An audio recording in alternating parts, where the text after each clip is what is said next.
Who am I? I'm not a model. I'm not a sex object. I don't care about fame. I am a fighter. I fight for legacy. And I fight to whoop somebody's ass.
Seem like you Invicta girls, y'all ain't got no fear because, I can tell you who all called her out. I mean, you called her out, Cindy Dandois called her out, which, you beat Cindy, and, you had LaToya Walker, she called her out, and it's like, okay, all these Invicta girls, they want to fight her, but, I mean, what do you think about, like, her last opponent, Anderson, and even Jermaine Durandame, they pulled out of the fight?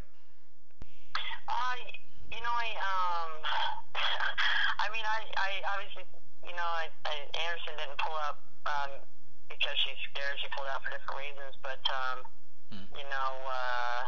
I just definitely think that she took that fight in the first place for the money. I don't necessarily think that she was going to win that fight, and she probably knew she wasn't going to win that fight. I think that she took it for the contract and for the money and stuff like that. But it wasn't long ago she was saying she wasn't ready to fight her, and then all of a sudden she was. So money talks, and people are willing to get an ass whooping for money. But, I don't know, Jermaine, I think that that's just, she's just scared. She's just straight up scared. I think that the same thing, they just moved down. Her and Holly, why the hell did you move back down? Like, that's ridiculous. They just don't want to fight her, man. It's obvious. And then they come back and start talking about, they don't want to fight a cheater and this and that. And it is what it is, man. She's in the weight class. She's in the division. She's, you can run from her, but she's going to fight somebody. And I guess I'm down. So, I don't know. Yeah, I don't know. I think they was all. I think they all had that fear factor going on because I don't know. I don't know. I think because it seemed kind of mysterious, like they was all talking. Yeah, I'm gonna fight, and then when it's time to throw down, they're like, oh well, hell, I got shit going on. I don't know, So right. I don't know. I'm not buying it too far, but I'm kind of with you.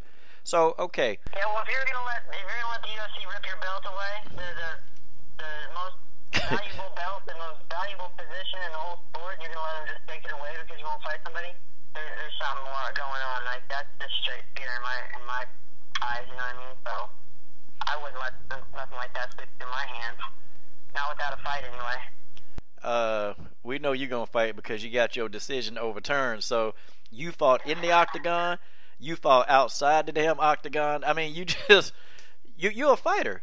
So I mean, yeah. But what do you think? Cris Cyborg is showing a lot of respect to you. She said, "Look, fighting Tonya Evinger, this gonna be a better fight than Megan Anderson." I think that's a fact. I think me and her are two of the most dominating fighters in the sport. I think that we proved that, and we both had big runs on Invicta. We both main evented like 4 cards. We both just dominated our weight class, and not just by wins. We've been dominating girls. So I think it's great, and I think this is a super fight, and it's something I thought would happen in Victor, and it's not. It's happening in UFC. So, either way, I just kind of knew it was going to happen, and we've been planning on it for a while. I just figured that was the fight they were going to give me. So, here we are. Not a big surprise. Well, yeah, Tonya, you're getting a lot of respect, and some people, and some people, you go online, and I know you probably don't do a whole lot of that because you just seem like you just a carefree person. You just don't give a shit. You just want to do it. And a lot of people not giving you much of a chance, but I don't know, Tonya. I think this gonna be. I think she gonna have a lot of problems with you. I think I'm a different fighter than anybody's fought. And I think that's why people have such a hard time fighting me. I'm really hard to hit. I'm really hard to control. I'm really hard to do a lot of things too. I'm just super unorthodox. So I think that's gonna factor in and change the whole fight. Yeah. It's gonna be a good fight. This gonna be a super fight. It's gonna be a good fight. And what about the size differential? Because you normally fight at bantamweight and she fights at flyweight. I'm sorry, she fights at featherweight. So do you think is there gonna be a size discrepancy for you? I obviously know she's bigger, but I think that I'm 3,500. I fought at 25 and I fought up at 45. So to me, it's 10 pounds either way, and if I'm as good as I think I am, then I should be able to handle 10 pounds either way. So, and I'm definitely willing to try. Yeah, well, you ain't got no fear. That's all I can tell you. You ain't got no fear because and it's kind of it's ironic that you and even Cindy Dandois was like, yeah, I'll fight her, yeah, and Kat Zingano, yeah, hell, put me in a damn octagon with her, hell yeah, So I was excited, and as soon as you mentioned it, I started covering you. I was like, man, well, I've been following you for a while, but this, I was like, yeah, man, good grief, man, and I just don't think you get enough credit. And I don't think your resume get enough credit. A lot of people dislike me, and that's all right. Doesn't hurt my feelings, man. How the hell can somebody dislike you? You 19-5. Okay, you got Alexis Davis on your resume. You got Karina Dam on your resume. I mean, you got Sarah McMahon on your resume. I mean, God, what? Come on. You know what? And two, I think I think a lot of people look at that and they see my losses, and obviously I've had some losses, but they were earlier in my career, and I think there's a lot of circumstances that people didn't know of. I took fights on short notice. I mean, this day when we had that struggle, and these girls got stuff handed to them nowadays. So they don't understand that we didn't have opportunities that were just everywhere. So when a fight came up and you ain't ready, I mean, for me, I took it. Not everybody would have done that, but I definitely did. So. I did a lot of things in my career that I, maybe didn't work out the right way and whatnot, but I obviously didn't want to regret it, and at the time I probably needed the money or wanted to get my career back on track, or I knew I was going to get a contract out of it or something, so, I was willing to take that chance and fight on short notice and get in there and do what I had to do, give up weight or whatever it was, Oh, well, shoot. If people want to talk about like the people on your resume now, look, the later people, okay, you fought Gomez. Hell, she tough. Okay, you fought Irene Aldana, who was the young superstar, and then you knocked her out. I mean, and you fought Colleen Snyder. She was tough. And then you had 2 grueling fights with Yana. I mean, come on. That's solid. That's solid. It was fun. That was all a really fun fight. Okay. Hey, so after you fight Cyborg, who do you want next in the bantamweight division? Because I would have to assume that you're probably going back to bantamweight, right?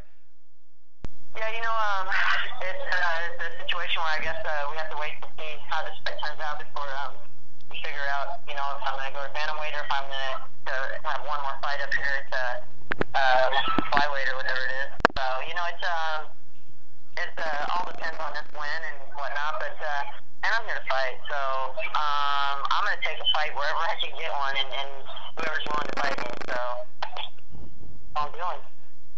So it's not one fighter you licking your chops going, I bet I can whoop her ass right now. If they put me in there with her, I bet I can beat her.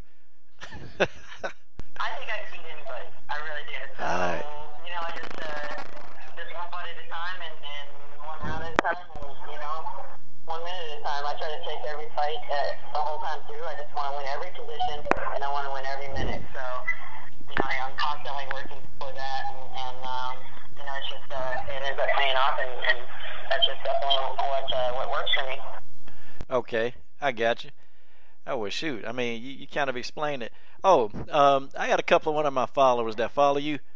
He actually wanted to know you and Laura Sanko. You and Laura Sanko. That's some of the funniest stuff that I ever seen. She's a cute girl. You wouldn't do the same thing. You were a damn liar.